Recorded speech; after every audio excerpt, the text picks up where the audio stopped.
Hello, Rob. Hi, how are you?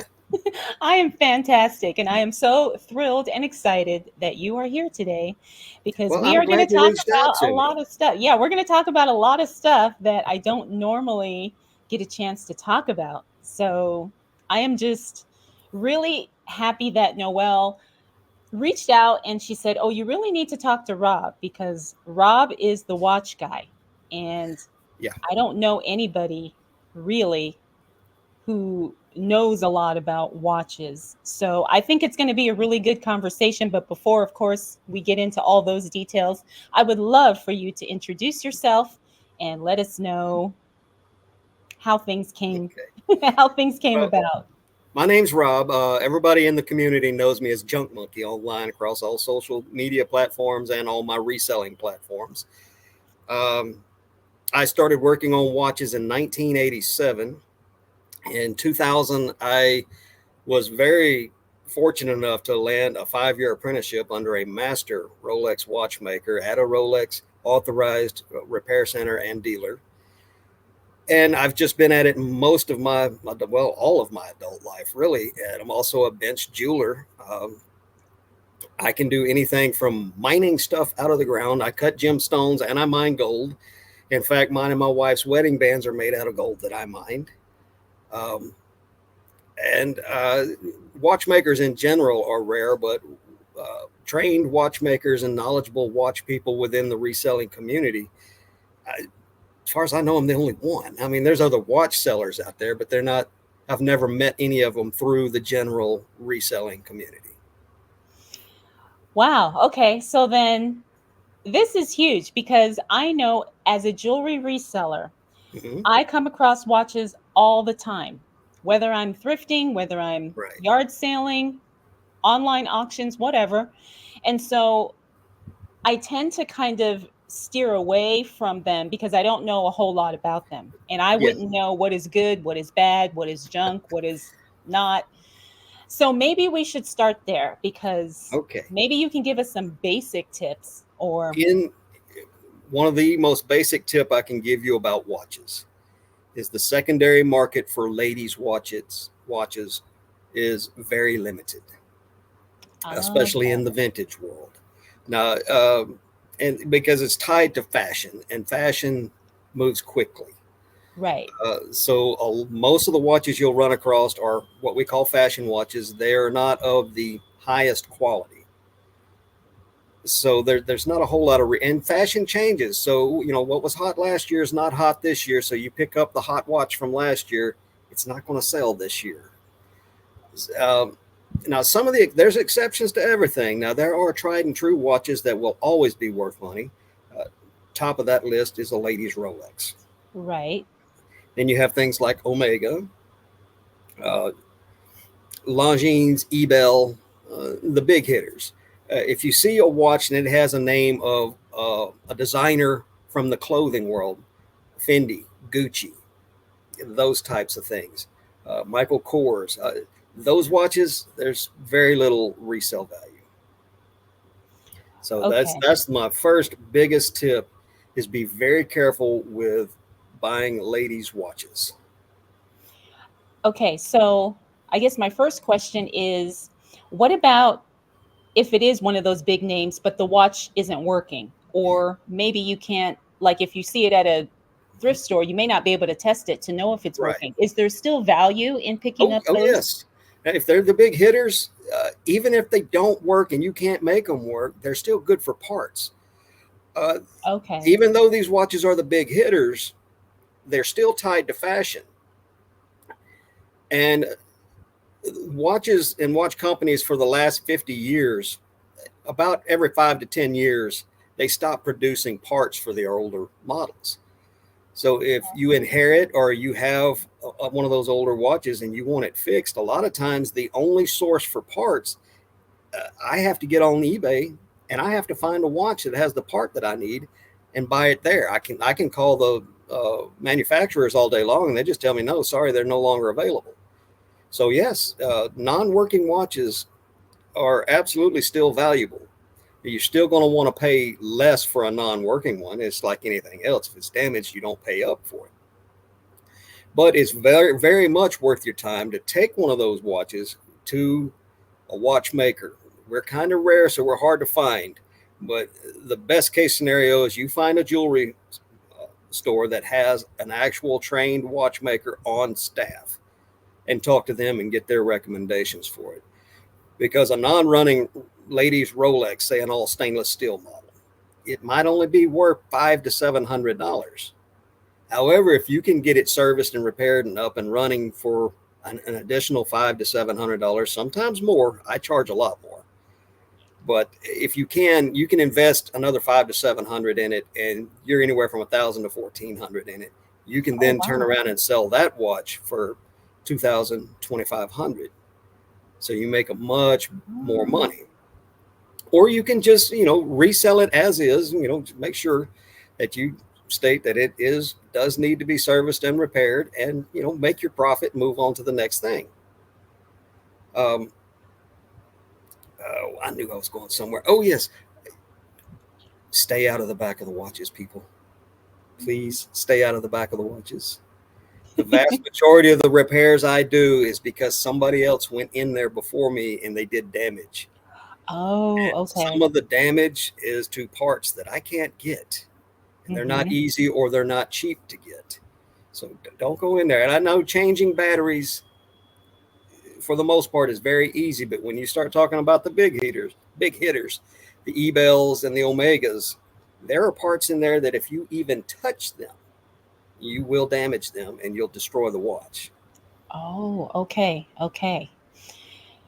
So no DIY repairs No DIYs. and pay attention to the names and the branding of the watch. That's your biggest tip.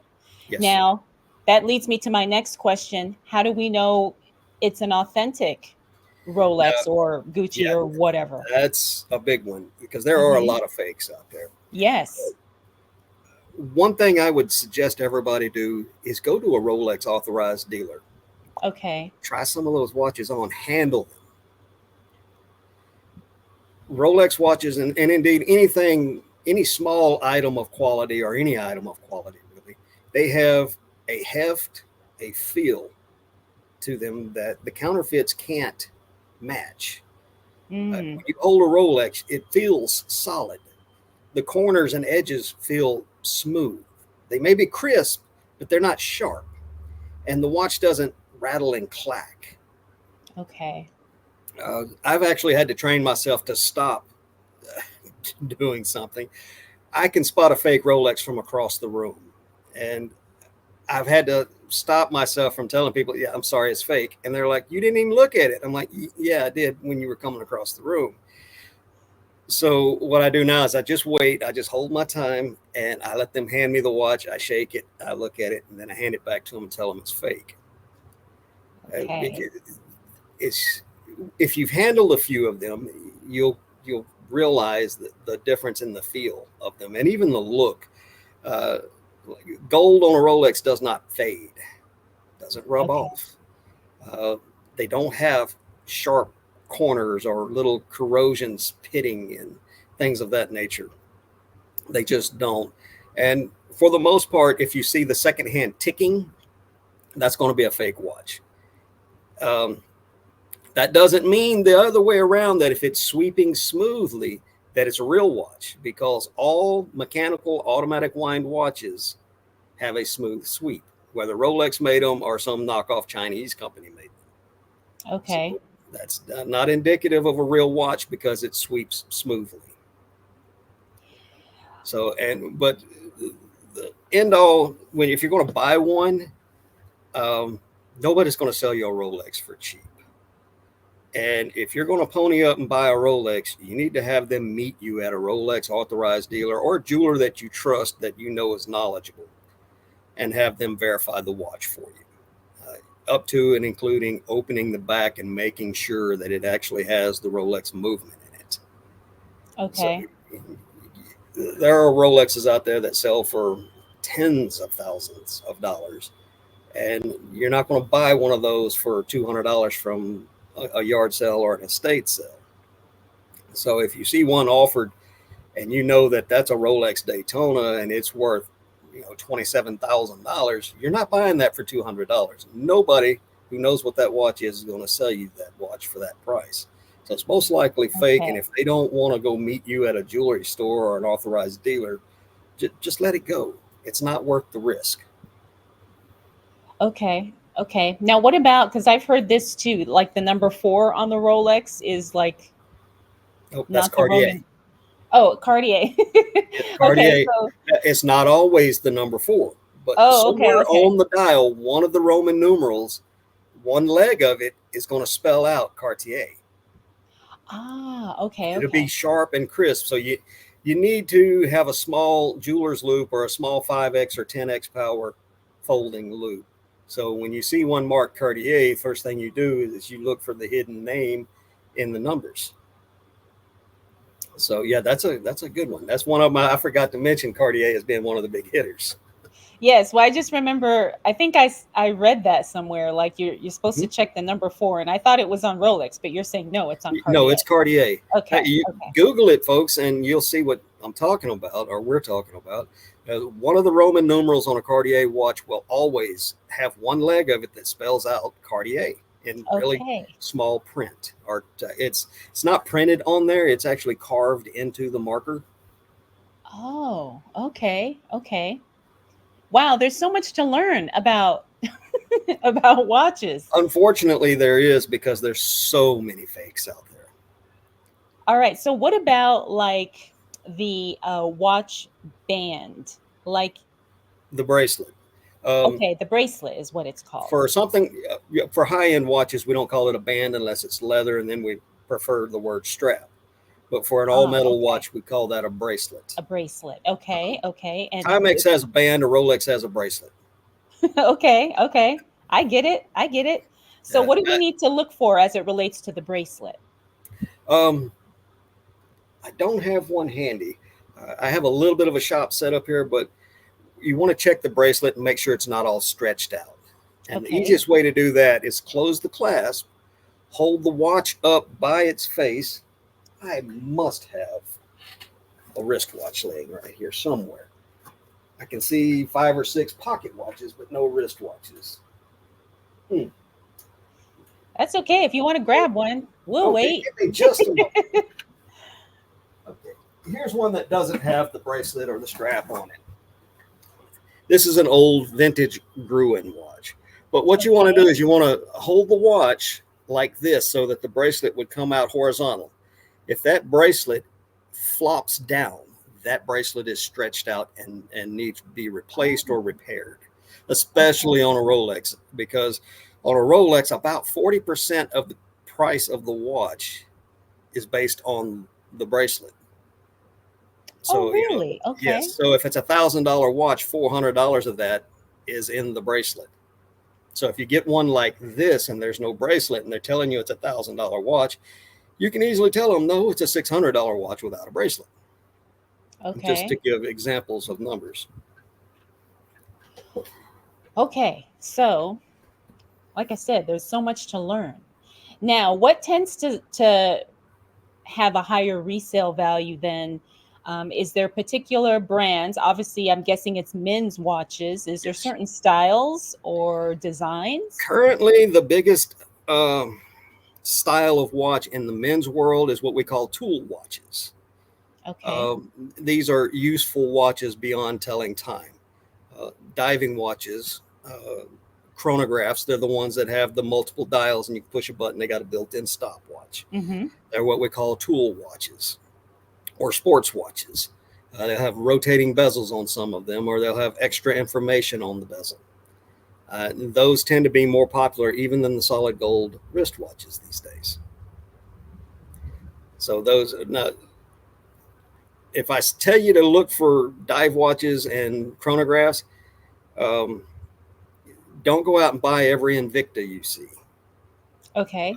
The Invicta watches, don't buy those at all. There is not a watchmaker on this planet who has anything good to say about an Invicta watch. Ah, They all fall right. apart faster than you can put them back together. And if you buy one and resell it online, you're taking a very big chance of getting a negative feedback or an INAD or a return. So they're Oh, really okay. not worth investing your time, effort, and money into. And it's funny you say that because I have seen Invicto watches many times in Yes, jewelry lots. yes, You know, yeah. they're buried in there.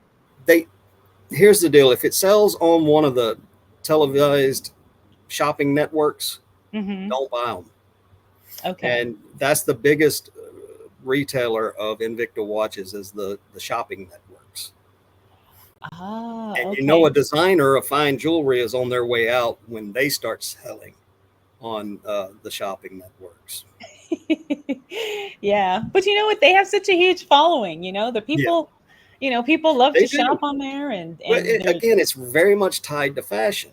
hmm You know, a big, chunky, rose gold plated watch with 7 dials on it may be popular today, but 6 months from now, it's going to be an all white watch with no extra dials, but it'll have stones on it that sparkle.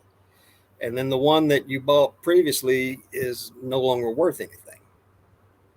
So fashion changes very quick. There are, no matter what the world, whether it's clothing or jewelry or watches, there are tried and true things like uh, jeans and denim never goes out of style. hmm Black dresses never go out of style. yeah. Um, your Rolex Datejust, that's the basic Rolex. It's two-tone, tells you the time and the day of the month. Never goes out of style. The fancier you make something, the more tied to fashion it is, the easier it goes out of style and the faster the value of it drops. Right, right. And also the quality as well, because those are the ones that get mass produced Yes, and they get knocked off. Those are the right. ones that you see all the fakes and all Yeah, that stuff. So it's just like clothing, yeah, just like jewelry, same and same it's kind of thing. speaking of the quality, the more simple a thing is, the more well crafted simplicity will outlast and outperform unneeded, unnecessary complexity every time. The more complex you make something, the easier it is to break, and the harder and more expensive it is to repair.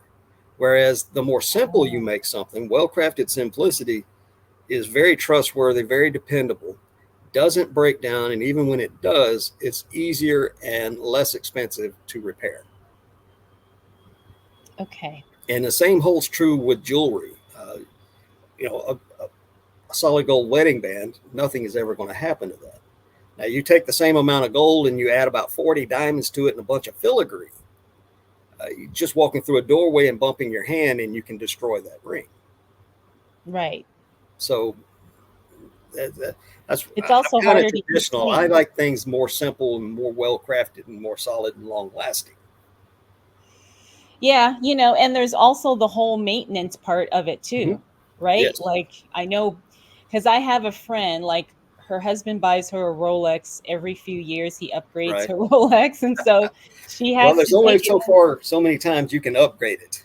right. So she ends up getting a new one, right? So, Right. but she tells me that she takes it in, and I guess they service it, they clean it or something for her, Yeah. and Now, so servicing and cleaning are they kind of get tied together, but they're really two separate things.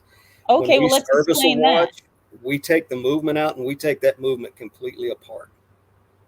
There are no two moving parts left together, and that's Oh. hundreds and hundreds of tiny little parts. Even the tweezers that are fine enough to pick them up Hmm. can be $60 to $100 just for a pair of tweezers. And the parts are so small you cannot pick them up with your fingers unless you lick your finger and touch it, because there are screw heads in there that are about the size of a pinhead. So we run that through a special ultrasonic cleaning machine through in special chemicals. Then when we put it back together, we wear gloves, and we have to lubricate it as we go, putting it back together. And in general, there are about 5 different grades of lubrication in a mechanical watch, spread out amongst anywhere from 50 or 60 up to 100 different spots in there. And if you gathered all that lubrication up and made one drop out of it, it fit on the head of a pin. And it must be very precisely placed. If you're a little bit sloppy and the oil goes up and out of the little oiling cup that holds the oil, that oil will actually travel up and away from the pivot that you're trying to oil, and it'll dry the watch out. And you'll have issues with it. Is it's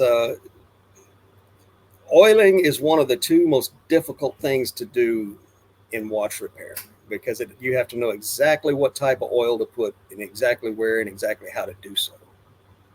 And those oils are not cheap. A little 10 cc bottle of oil can cost me a couple of $100.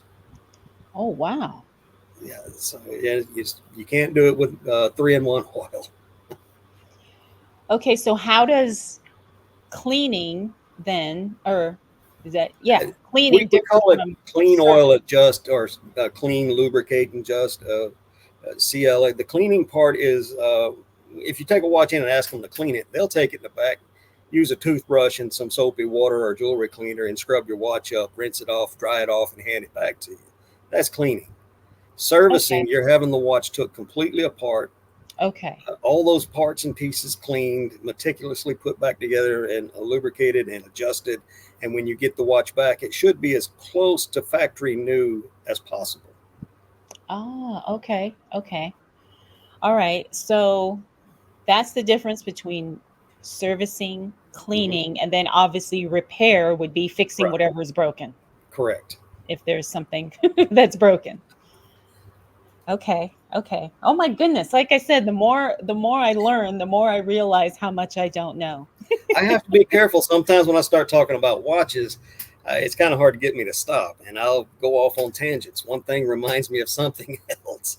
And when No, you've but been that's doing this that's for what we well want to over three hear. decades, it yeah, I've seen so many watches and done so many things with watches. Okay. So then what do you see like as it relates to reselling?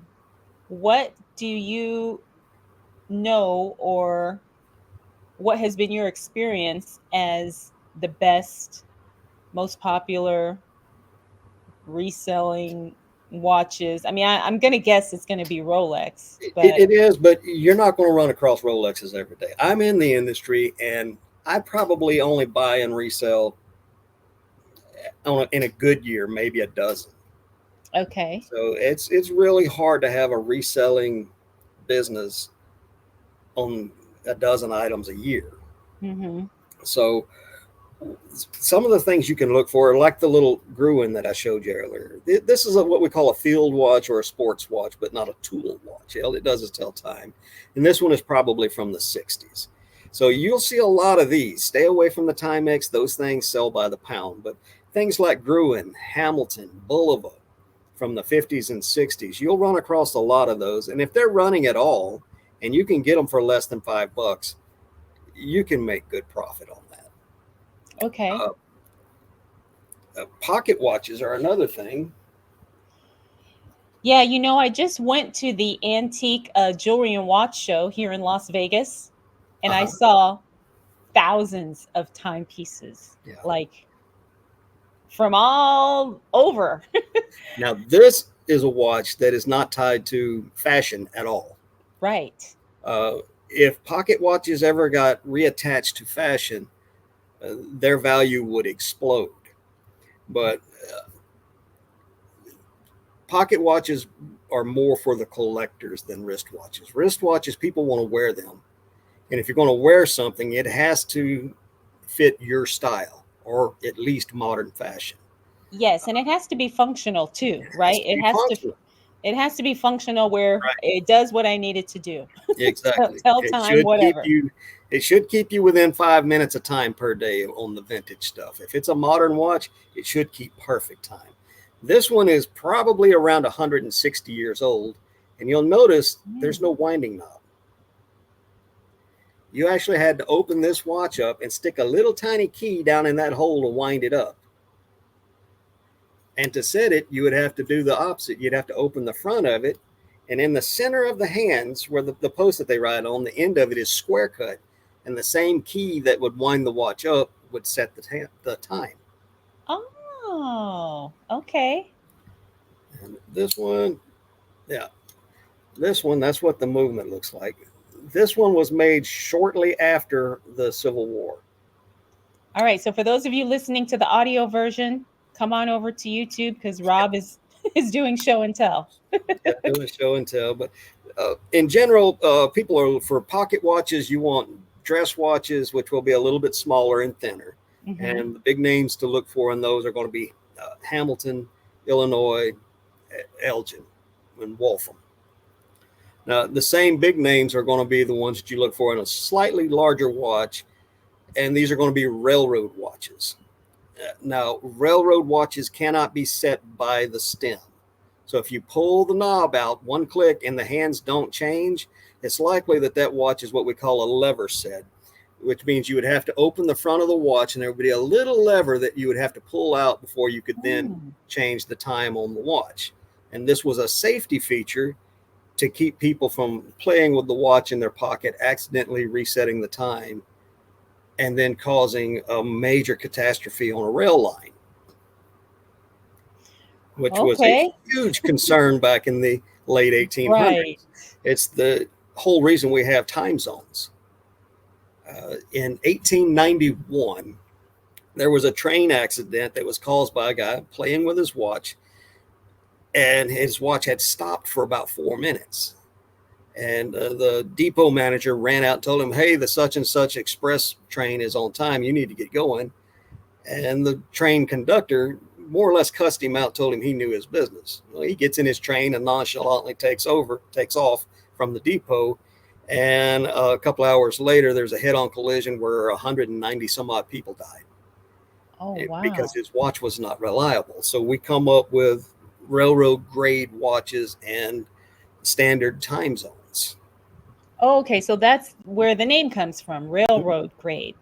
Yeah, railroad grade. And Okay. it just because it's a pocket watch does not mean that it is a railroad watch. You see that a lot. Okay.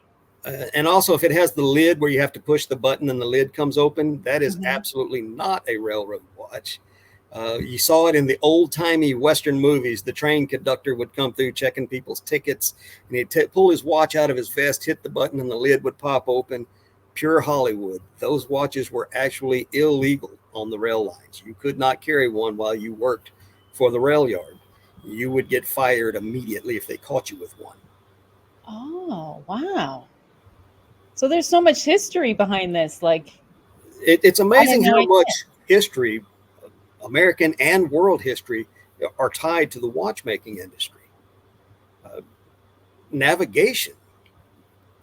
We could always find out where we were at on what latitude we were at by using a simple tool called a sextant to take a measurement of the sun, and it would tell you where you were at in relation to the equator, north or south. You could do that very, very accurately. What you could not do is tell where you were at on the globe on the longitudinal lines, until a guy came along who, there's actually a documentary out there, and it's called Longitude. And it was about a clockmaker who come up with a watch that would keep time well enough to where if you knew what time it was in London, which is where the prime meridian, which is the opposite of the equator, the prime meridian runs through London on one side of the globe and is the international date line on the other side of the globe. So if you knew what time it was in London, and you could set your time locally by taking a measurement of the sun, you could tell exactly when it was noon, and you could set that watch to noon. Then you took the difference between the two times, you could tell where you were at on the longitudinal lines of the globe. So Really? even things as simple as getting a ship from the UK to the North American continent with any amount of reliability and accuracy depended on watches. Wow. This is so fascinating, Rob. Uh, World War II, D-Day. We just had the anniversary of D-Day. Mm-hmm. That military operation would not have been possible without extremely accurate watches. Everybody knows these days if you pull the stem out on a watch, the watch stops. Well, before World War II, that was almost completely unheard of. And it was military operations that told the watchmaking industry, we need a watch to do this so we can set every single watch to the exact same time, to the second. And you ever seen an old military film and they're like, we're going to something 10, 9, 8 countdown, and then they say mark and hit the watch button. they were synchronizing their watches, or they were about to start something, because the enemy had our radio codes and frequencies. They could hear us. So in order to Oh, do a military operation and everybody be where they were supposed to be when they were supposed to be, they needed a watch that would hack. We call it a hack lever. You could stop the watch at noon. Everybody stops their watch at noon. Then when somebody says mark, everybody starts their watch. Now everybody's on the exact same time frame, to the second. So even like D-Day would not have been possible without watches. that's so amazing. Now, are there any parallels between watches and clocks? I know this isn't Yes. technically jewelry, but I'm just Well, thinking about a the watch, history of clocks and yeah, then well, a obviously watch is watches. simply a portable clock. Right. And the biggest difference between a watch and a clock is stationary. Um, Okay. when you move a watch, gravity affects, and you move any timepiece, a watch or a clock, gravity affects it. Clocks Mm-hmm. have pendulums that swing. Mm-hmm. So if you try to lay that clock down on its face, that pendulum will no longer swing. The clock stops. A watch has to be able to, whether it's in your pocket or on your wrist, above your head, straight out, straight down, dial up, dial, it has to continue to run and keep time in that position. So those are the Okay. biggest, and that goes right back to longitude. Uh, Watches did exist back then, but they were thought of more as a novelty or a toy. In fact, most watchmakers in those days were actually toy makers and probably made more money making toys than they did making watches. It wasn't until the importance of what you could do with a watch was discovered that watchmaking became more and more respected. Okay. Wow. Like I said, this is so amazing. This is so amazing. All right. So before we get into the whole bench jeweler stuff, are there any more like tips that we need to be aware of as it relates to watches and just being aware, or maybe sharing your predictions of how you think Um, watches, well, reselling predictability is watches? much like any market. The tried and true slow climbers are investment grade watches, we would call them. You'd say Okay. anything that's tied to fashion is, especially fast fashion. Yes.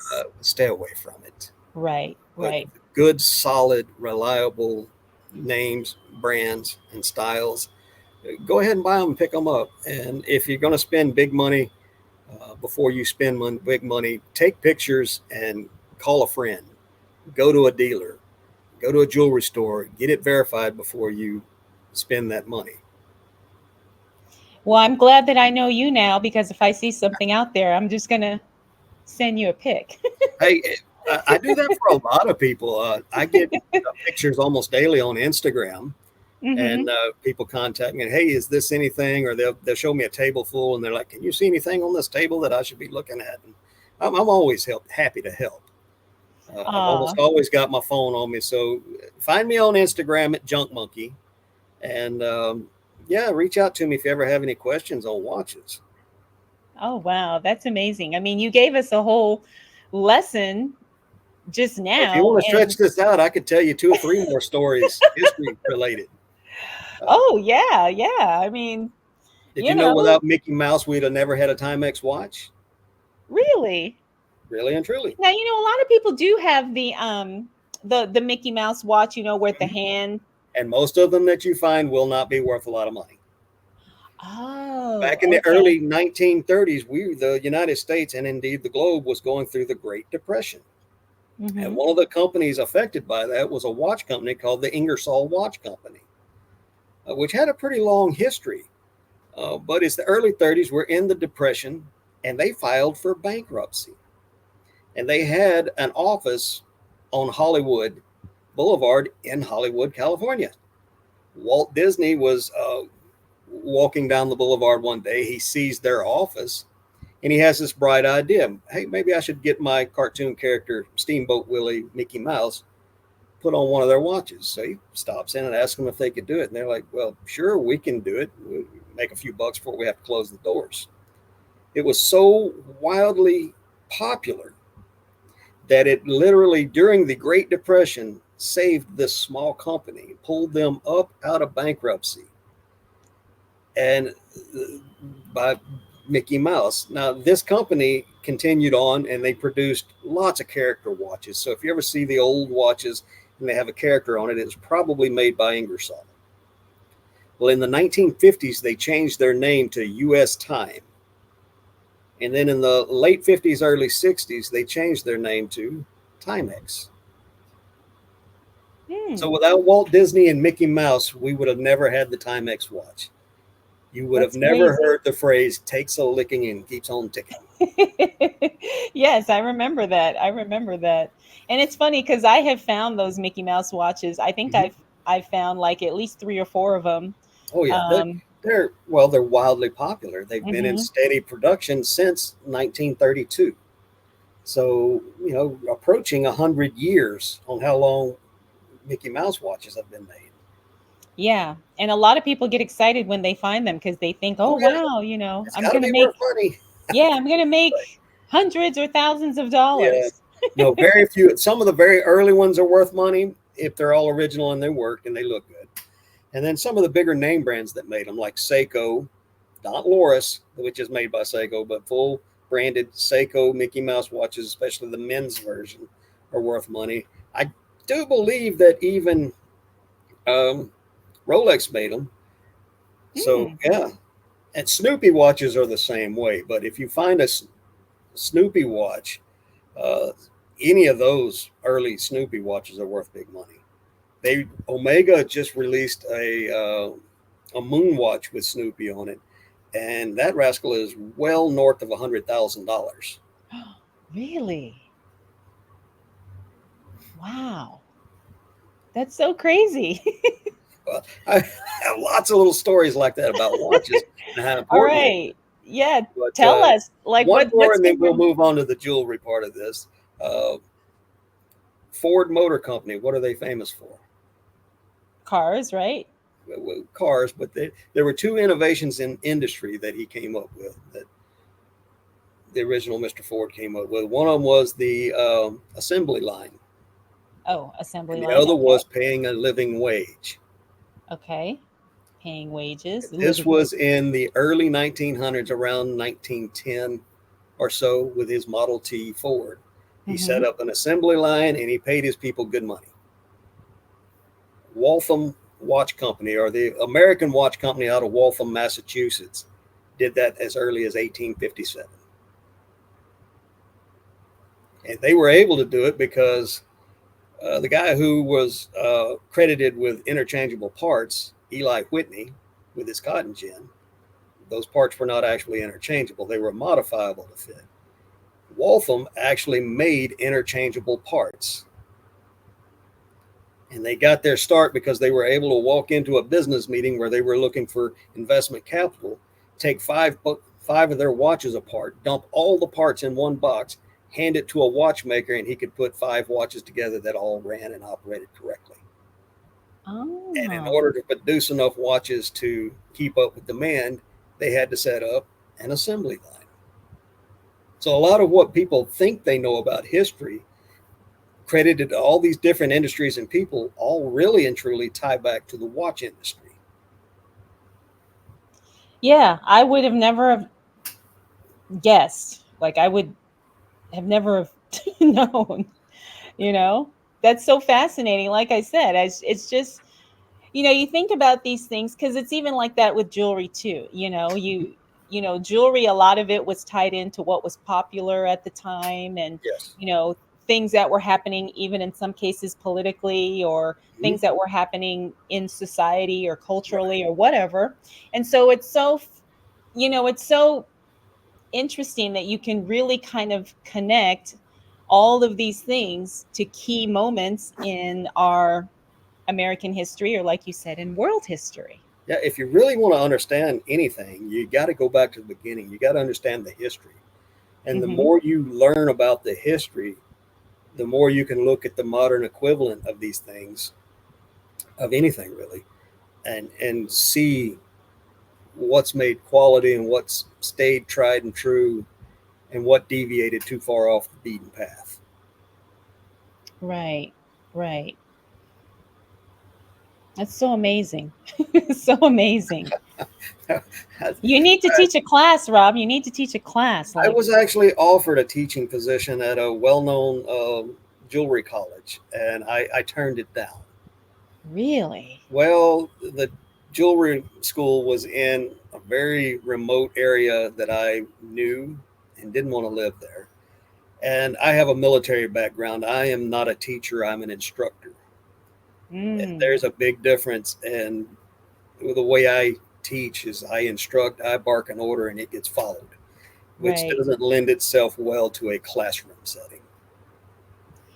Well, nowadays you can teach online, and I think a lot of us would, at least I know me, I would appreciate that Right, because sometimes I need structure.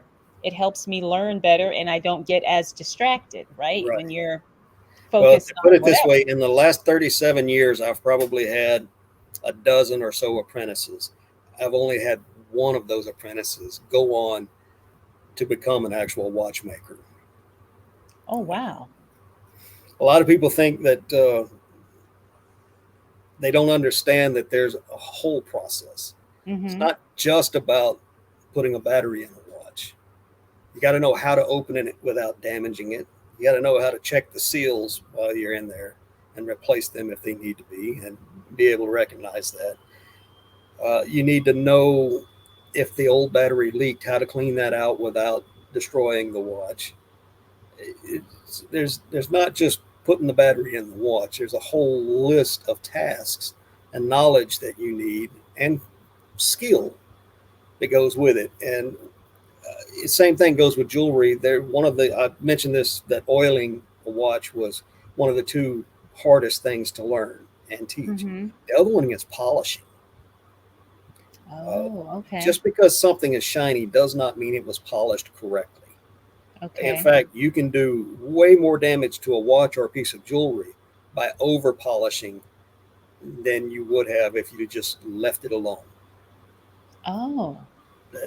And a lot of times I start my apprentices, well, all the time, I start my apprentices out trying to teach them how to polish, which is a Mhm. very dirty job, but it's a very demanding job and it requires a very close attention to detail. So you know what? You just reminded me of a question too. Like, how should we care for our watches? You know, especially Yeah, the big name ones right. that you mentioned. Like, how? What's a good way to make sure they stay in Oh, good condition and all that?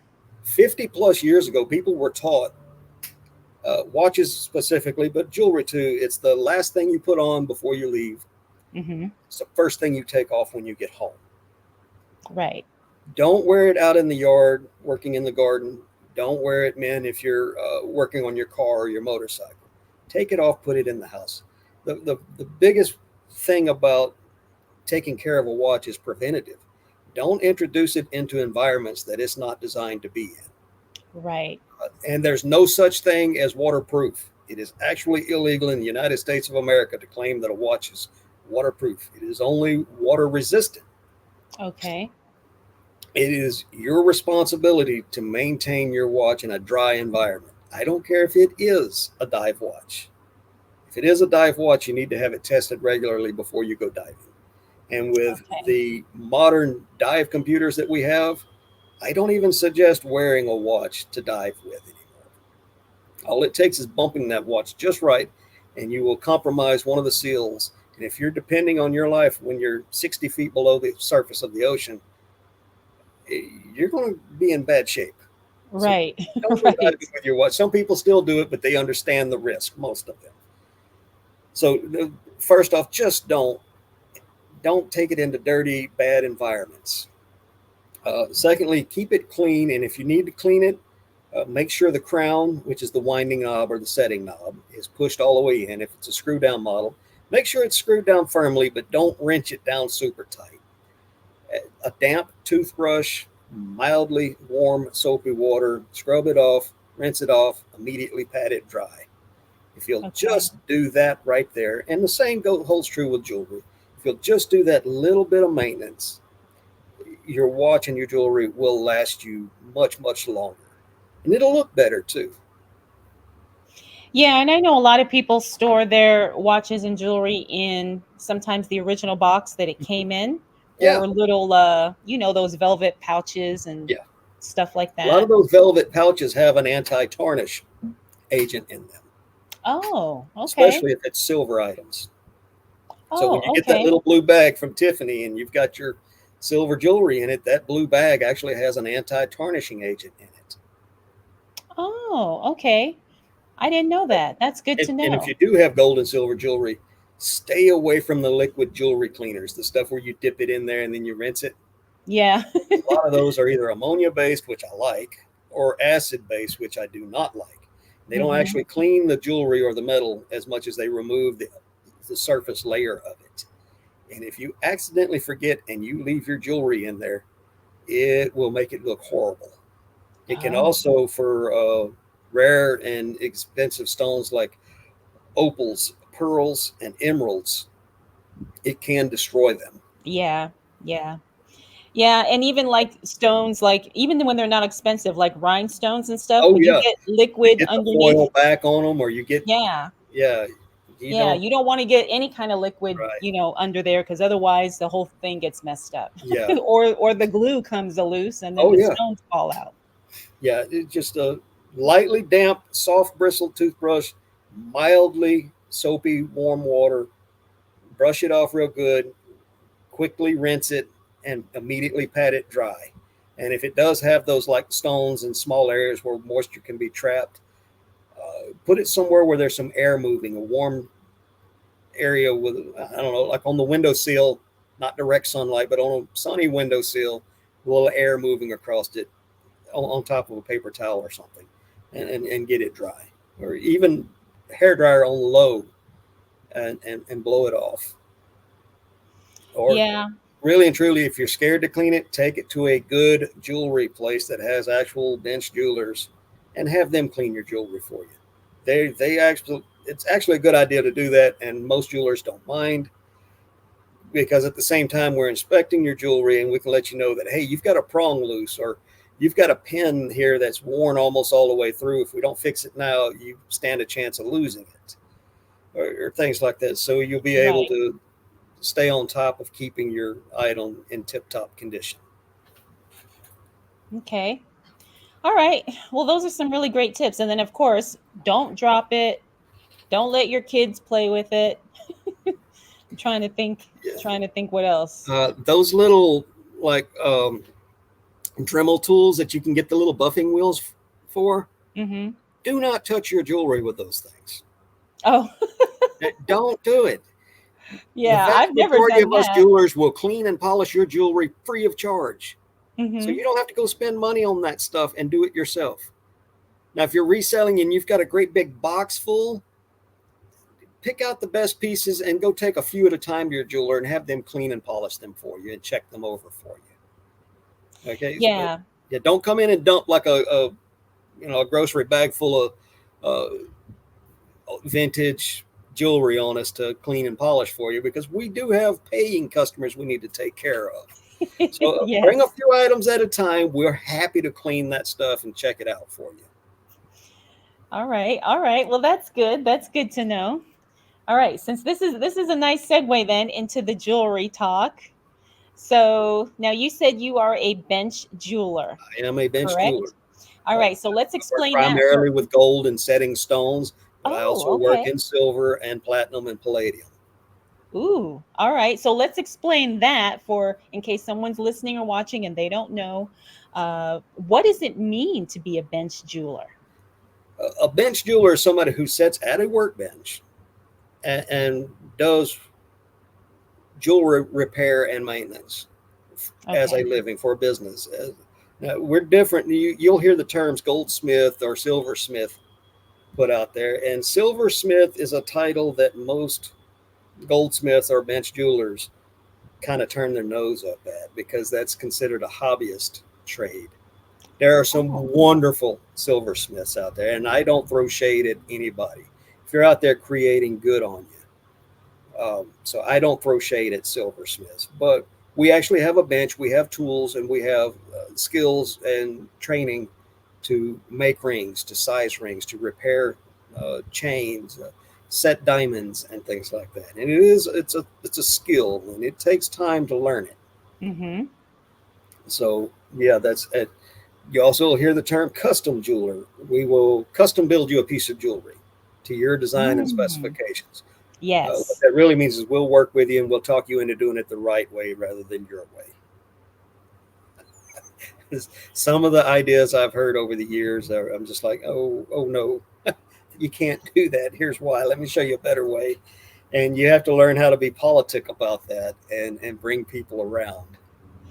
Yes, I remember reading a story years ago that the rapper Jay-Z went into Rolex and he wanted to customize a Rolex, and And he yep, and wanted they all say this no. diamonds and stuff on it. And the Rolex guy said, you know, you're actually devaluing Yep. the piece by doing that. Yes.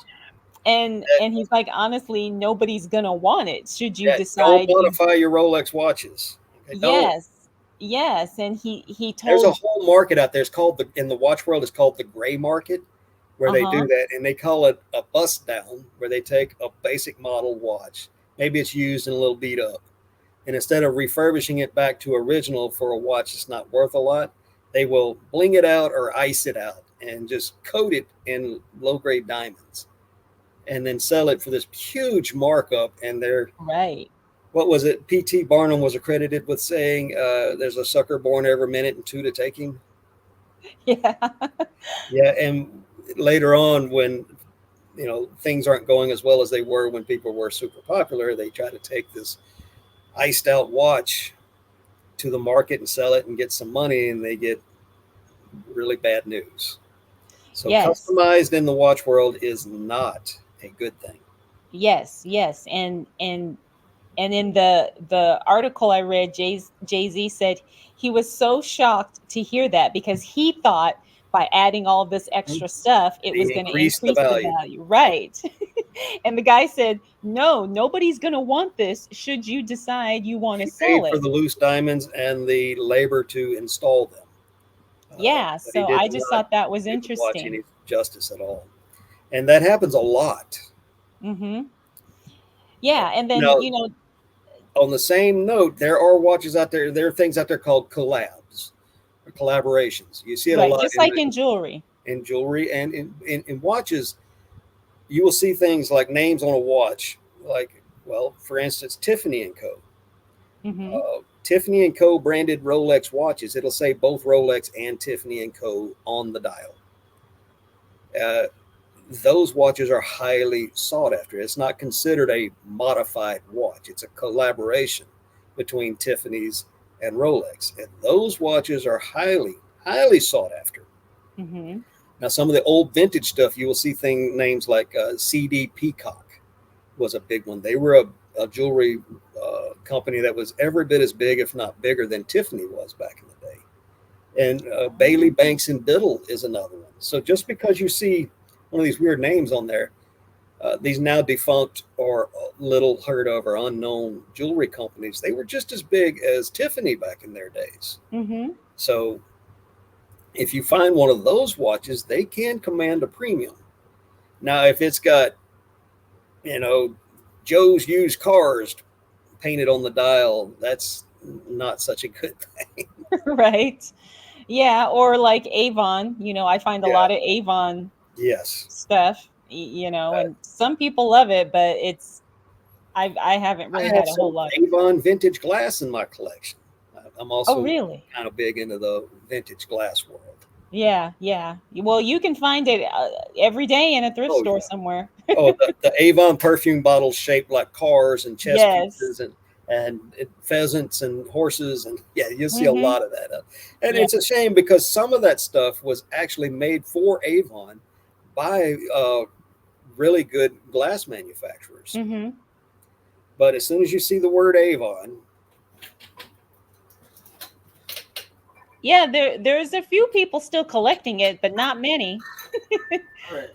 Well, I used to have a piece right here handy, but I don't have it anymore. But it was a piece of art glass, and I didn't think it was Avon when I bought it. I didn't even look at it. I just threw it in my cart, paid for it, and brought it home. But I get it home and start cleaning it. There's Avon right on the bottom of it. But yeah, Avon stuff, Avon jewelry, Avon glass. It's very fun stuff. If you want to Hmm. collect it, it's very affordable, Yeah, and there's some of the lots of it older out there to vintage choose from. stuff is really, some of it is really sought after. Like one of the perfume bottles that I know that's really popular that people actually want, the Avon one, is the one that is shaped like a mermaid. Yes. Like Well, that one is hard to find, but that's the one people are willing to pay up mermaids for. are popular anyway. You Yeah, remember the old yeah. chalkware, kitschy stuff that hung on like bathroom or kitchen walls? Yes, Those yes. mermaid. Look up chalkware mermaids Uh-huh. And on the eBay sometime. starfish and the Some of those, fish and the yeah, and the coral, finish. Yeah. all of that stuff. Yeah, that's really popular. As a matter of fact, I was talking about that with Noelle not too Yes. long ago. And she was saying how she went to an estate sale. She saw it on the wall in the bathroom, Yeah. and she just took it Took took it it off off the and wall and went out front and asked them how much. yeah, that's Well, exactly it's what one of she those things did. where a lot of people don't think of that. They, where's the jewelry? Where's the gold? Where's the old Uh-huh. watches? Where are the firearms? Where are the big hitters, money Mhm. makers? Meanwhile, there's a ton of money in all the smalls that are around the house Yeah. that people just don't think of. And jewelry is another one of them. They're like, oh, that's fake jewelry. Well, no, not really. It's still a piece of jewelry. It's just not made out of gold. We call it. Oh, I'm having the term for non-precious metal jewelry. Non like gold tone, silver tone, No, no, well, there's for jewelry in general. vintage. No, I'm trying to think. I'm a bench jeweler and watchmaker, and I can't think of a jewelry term. That's terrible. Well, that's okay. I have my moments too. Uh, uh, but there's a whole genre of jewelry that is not made with precious metals or stones. Um, Good Lord, I'm going to Google it. I'm not ashamed. Yeah, that's fine. That's fine. And then watch when you say it, I'll be like, "Oh yeah, I totally know what you're talking about." Uh, At least I think. See, fine jewelry is made with precious metals and stones. Uh-huh. Categories of jewelry. This is one of those things that Okay, what, like modern, contemporary? it's fashion. It's like a nice way of saying fake, really. Oh, replica? No, no, no. Faux? Um, costume? Costume. Costume Ah, jewelry yay, I was got the it. term I was looking for. Okay, uh, costume jewelry. yeah, nobody's ever going to ask me about jewelry on a podcast again because I couldn't come up with that term. Like, Well, I was thinking because when you said that, I said, I'm sure I know what he's talking about. I just don't know what he's talking about. well, I don't deal in costume jewelry that very often. So I'm Hmm. not around it. I'm not in that world. I'm in the Right, right. fine jewelry world. So it's the term just escaped me momentarily there. Well, a lot of us do sell the costume jewelry, right? Yes, it's Because very popular. yeah, because in a lot of cases it's easier to source, Oh yeah. and because most people are looking for the precious metals, Hmm. they just glaze over the costume Yeah. jewelry, right? I've been very tempted lately to buy some of the big jars of costume jewelry at the thrift stores for $20 or $30. I just every one of them I pick up and look at it, I'm like, this is all plastic. I'm not paying $30 for a jar full Yeah, of it's plastic it's real beads. hit or But miss. It's yeah, real hit or miss. but I have seen in like YouTube videos, I've seen people find some really nice stuff, and I Oh have bought yeah. and sold really nice costume and rhinestone jewelry, Mhm. name brand stuff, Mhm. and some of it's very beautiful. Yes, yes, and you can find some gems in there. Oh yeah. There's no doubt about that. The problem is um you know h- how much are you willing to spend and invest Yeah. to find that one gem, Yeah. because you can buy You 4 got to put jewelry the jars. time into researching it. Exactly. And Yeah. then sometimes you're going to get a jar full of 100% junk. Yes. Well, the And same that's thing a happens to people reality. with watches. I have bought big bags and boxes full of junk watches purely for parts and hoping there's something good in there. Hmm. And there's nothing in there even worth using for parts. On Right. the other hand, I once bought a rusty coffee can out of a barn at an estate sale that had a bunch of junk watches in it. I paid $5 for it. And I knew there was nothing but junk watches in there. I was just kind of hoping there'd be one or two little minor gems in there I could make 20 or 30, $40 on. There was an Omega Speedmaster watch in there. They call it the Moon Watch. And it was still in working condition, and I sold it for $6,000. Wow. So it, That's amazing. if you, we call it treasure hunting, Uh-huh. not Uh-huh. treasure finding. So you're not always going to hit those big jackpots, but you're certainly not going to hit a jackpot if you don't go looking. Right. Right. Yes, I remember I used to buy those all the time, a few years back. And a few years back, it wasn't as popular as it is now. So Mm-hmm. my goal was always to find at least one piece that paid for the whole box or paid for the That is, jar. yeah. I've heard it And recently explained as the 80-20 rule, yeah. where 20% of what you buy pays for everything, and the other 80% stuff is just pure profit. Mhm. Mhm. So, Well, yeah, and it's a now good way to do too, it. you well, and the thing is too is you can always resell the junk, put it in a crafter's lot and people will still buy it. So you may break Yeah, even. Um, but we don't want to do that to break even. We want to no, come out if ahead. you're in business to break even, you're not breaking even, you're losing money. Exactly. Because you could Exactly. have put all that money into a savings account and made interest on it and did something else with your time and actually made more money than doing what you did. Uh-huh. Uh-huh. Because you got to take all of that into account. The time you're sorting, Uh-huh. the time that you're researching a piece you know nothing about, Mm-hmm. and then if you do find something, the time it takes to photograph, to list, to Yeah. ship it, to all of that. So Not to yeah. mention the time to learn how to clean this stuff without damaging it. Mm-hmm. You can do more harm with chemicals, cleaning agents, solvents, and jewelry cleaners than just leaving it alone. Sell it dirty. Don't use all those harsh chemicals. Yeah, that's what I do too. I don't clean stuff. I mean, I tell people I'm selling it as is, may need some minor Mhm. cleaning. I point out if there's a scratch, Right. tarnish, verdigris, whatever. And most people are okay with that, Yeah. because Well, they they all have don't their own mind. methods to clean it themselves, and Mm-hmm. a lot of times people can feel like and actually get a better deal on a piece that needs to be cleaned up to be brought up. Exactly. So, and they Exactly. know, and if somebody out there knows how to do that, well, they're getting a great deal, and they're increasing the value by doing the work themselves. Yep.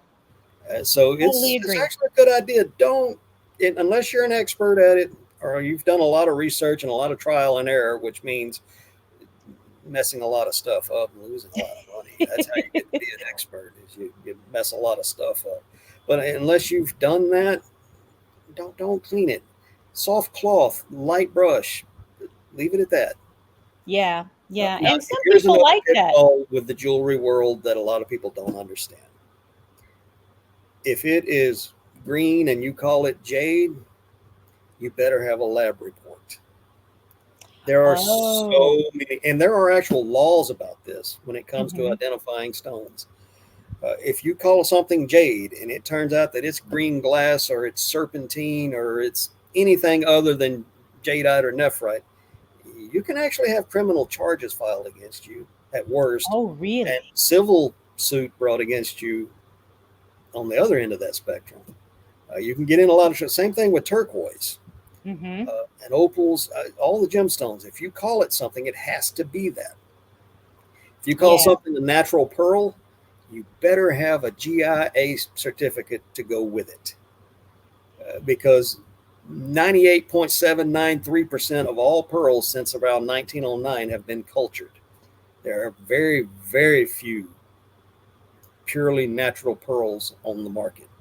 If you get a string of pearls and they're all perfectly round and they all have the exact same color and luster, there is very little chance of that being anything other than cultured pearls. Right, right. Be Yeah, really careful.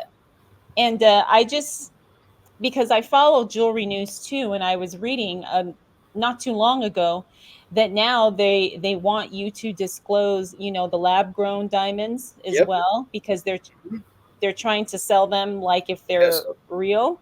Yeah. And so the industry now is very much anti the lab grown Oh, because yes. so many Well, we people are were from the getting, start.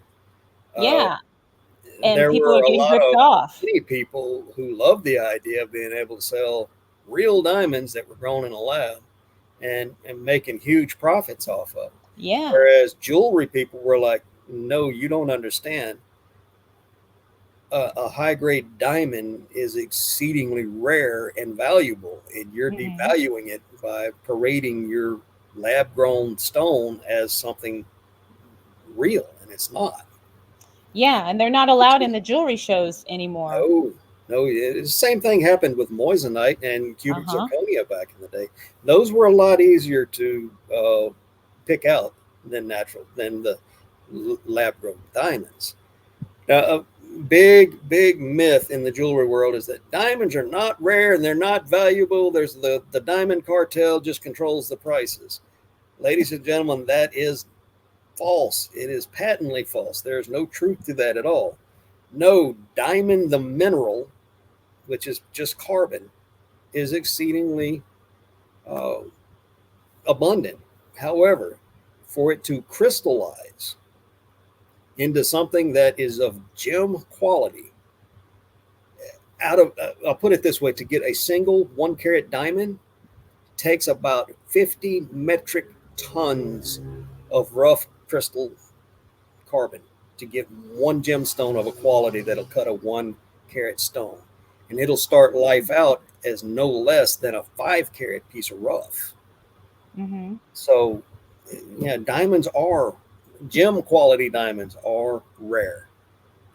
So, that old Oh, myth about diamonds are not really rare and the price is controlled by the cartel, there's very little truth to that. Yes, the cartel does control diamonds and they only release so much of it, but it's their market. They're allowed to protect their own market. But this right. fallacy, this thing where there are bank vaults, underground vaults, just stock floor to ceiling tall with gem grade diamonds, that is absolutely false. Oh, okay. Yeah, see, I had no idea, but I've heard that too for years that A lot of people, the general public, hears it all the time. hmm. And to hear a juicy bit of a rumor is easier to get that across than truth. It's Right. old saying is it's easier to fool somebody than to convince them they've been fooled. So true. Yeah. So Have you true. ever heard the myth or the story that if you wear opal and it's not your birthstone, that is bad luck? No, I've never heard that. That you can look that one up. That is actual. The Diamond Cartel actually came up with that myth and spread it around. And they Oh. hired a short story author to write a story about how opals were bad luck unless it was your birthstone. So what, that was to turn people off from buying opals? Yeah, but there's a reason. It's part of that history we talked about earlier. Hmm. Uh, Back when opals first became really available to the general public, they all came out of Australia. And to this day, the best, most stable opals still come out of Australia. But back in those days, who owned Australia? The Queen of England. The opals Oh. are called the Queen of Gems, not because they're second to the king, which is diamond, but because they belonged to the Queen of England. So Oh, if and okay. the Queen absolutely set fashion.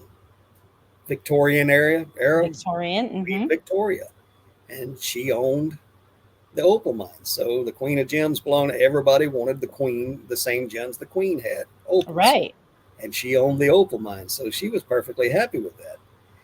Same time, you've got De Beers bought up the South African diamond fields.